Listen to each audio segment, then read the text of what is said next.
Hey, and welcome to Star Wars 101. Today, I am going to tell you what the thoughtbomb is and who originally fabricated the plans for one. It is said that the ancient Sith lords first devised the thoughtbomb, but its ritual methods were first recorded by Darthrevan, who discovered it during the Jedi Civil War.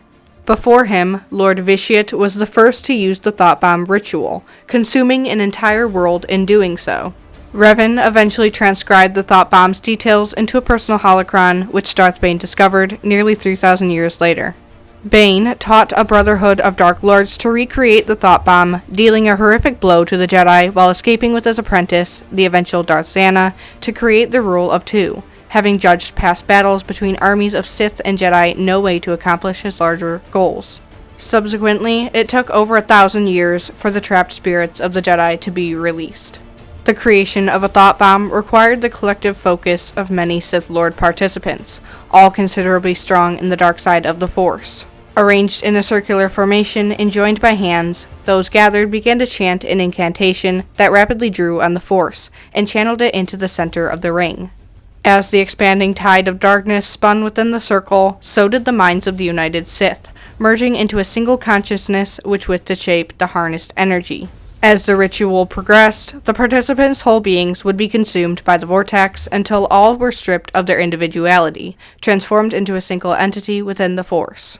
Not needing any further physical contact, the celebrants raised their hands toward the epicenter and gave corporeal form to that which had moments before been immaterial, the recited incantation that bound their collective will with the power of the dark side. The concentrated power became so powerful that the fabric of reality itself was distorted within the ring.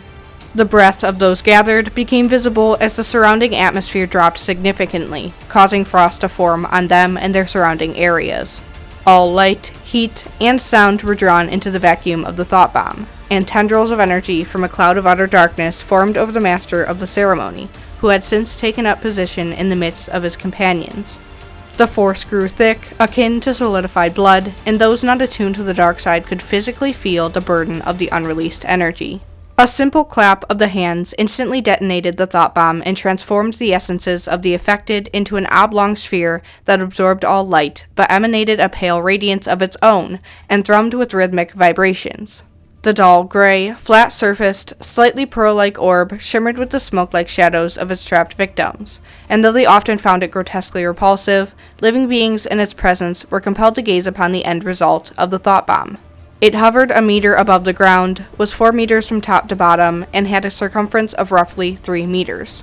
The void burned with the cold fire upon touch, and the shadows within began, on the point of contact, to whisper suggestions of hate and despair to the curious. It was an extremely difficult weapon to control, subjecting its creators and those nearby to a host of potentially fatal dangers, and to even attempt the ritual, even by the most powerful of the Sith, was considered an act of suicide. The initiators' beings were completely stripped of their body and sucked into the center of the thoughtbomb, their souls stuck there in torment for eternity. The surrounding Force sensitives also suffered the same fate. Though some Force sensitives were able to escape the wrath and destruction of the thoughtbomb, if they were close enough, they would be subjected to maddening side effects such as headaches and even hallucinations of the Jedi and Sith who were sucked into the horrible orb. A powerful Force nexus also resulted in the aftermath of a successful thoughtbomb, and the environment of the planet where one was detonated experienced an abrupt shift in weather patterns. As a result, animals that were unable to adapt to the changes were driven into extinction. So that's it for this video. I hope you enjoyed, and if you did, please make sure to like, subscribe, and comment down below telling me what you think of this horrific dark side weapon. And with all that said, have a great day.